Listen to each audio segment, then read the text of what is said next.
প্রিয় দর্শক, আসসালামু আলাইকুম। দর্শক, আপনাদের প্রীতি ও শুভেচ্ছা জানিয়ে শুরু করছি আমাদের আজকের প্রতিবেদন। তো দর্শক, আজকে আমরা এক অসহায় মেয়ের গল্প তুলে ধরব, যার নাম হচ্ছে আখিনুর। আখিনুরের বিয়ে শাদী হয়নি। আখিনুর বিয়ে শাদীর জন্য ইউটিউবে এসেছেন, কারণ আখিনুর পরিবারে বাবা নেই।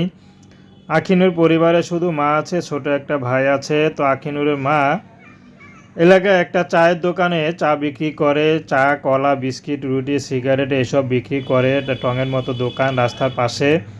ছোট্ট এই টঙের দোকান থেকে তারা যা পায় তা দিয়ে কোনো মতে তাদের সংসারটা চলে। তারপরও আখিনুরকে বাইরে কাজে যেতে দেয় না, কারণ আখিনুর দেখতে মাশাল্লাহ বেশ সুন্দর। তো আখিনুরকে চায় না তার মা বাইরে কাজে দিতে। তো আখিনুরের পড়াশোনার খুব ইচ্ছা ছিল, কিন্তু তার মা দেখছে যে চলতে ফিরতে বা ঘর ভাড়া দিতে হিমশিম খেয়ে যাচ্ছে, এর জন্য আখিনুর পড়াশোনাটাও ছেড়ে দিয়েছে। তো তার ভাইকে মাদ্রাসায় দিয়েছে। তো তার ভাই নিয়ে আখিনুর খুব স্বপ্ন দেখে। তো আখিনুর এখন ইউটিউবে এসেছে, যদি ভালো একটা জীবনসঙ্গী পায়, সে যে বয়সের হোক, আখিনুর বিয়ে শাদী করতে রাজি আছে। তো দর্শক, প্রেম ভালোবাসার সাহায্য সহযোগিতা বিয়ে শাদী করা আপনাদের ব্যক্তিগত ব্যাপার। আসসালামু আলাইকুম।